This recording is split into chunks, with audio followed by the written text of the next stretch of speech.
Kwa hivyo Mungu wa Kajirwa ni mwaminifu na Mungu wa Kajirwa ni mkubwa zaidi. Kwa hivyo tumelisoma neno la Mungu kutoka kitabu cha Amosi, mlango wa 8 mstari wa 11 hadi wa 14.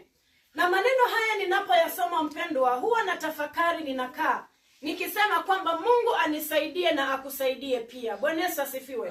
Kwa hivyo haya ni maneno ambayo yalitoka kinywani mwa Amosi, akiwa mmoja wa wachungaji wa kule Tekoa. Na nashukuru Mungu maana alikuwa anajitwalia watu wake kwa wakati fulani. Maana ukiangalia kuna manabii, kuna mitume ambao walikuweko na walifanya kazi kwa wakati wao. Na kila mmoja Mungu alikuwa anafanya naye kwa njia tofauti. Kwa hivyo nashukuru Mungu kwa ajili ya kitabu hiki cha Amosi. Na Biblia iliandikwa na watu ambao walikuwa wamejazwa na Roho wa Mungu. Kwa hivyo maneno haya tunapoyasoma mpendwa, haya ni maneno ambayo ni ya kweli. Bwana Yesu asifiwe. Si kama mimi naweza andika composition alafu nitie chumvi. Haya ni maneno ya Mungu ambayo ni kamili. Neno hili limejaribiwa. Bwana Yesu asifiwe. Kwa hivyo likiwa neno kamili mpendwa, tumelisoma mahali hapa tukijua kwamba ni neno la kweli. Na kupitia neno hili tunapata mwangaza.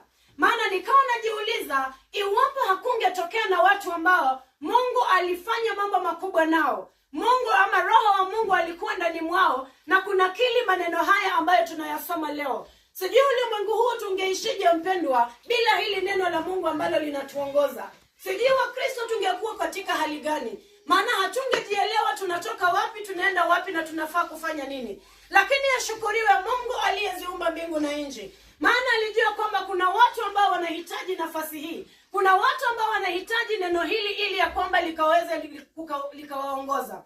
Kwa hivyo nashukuru Mungu kwa ajili ya mtumishi wa Mungu Amosi, akiwa ni mtu ambaye ni nabii wa Mungu.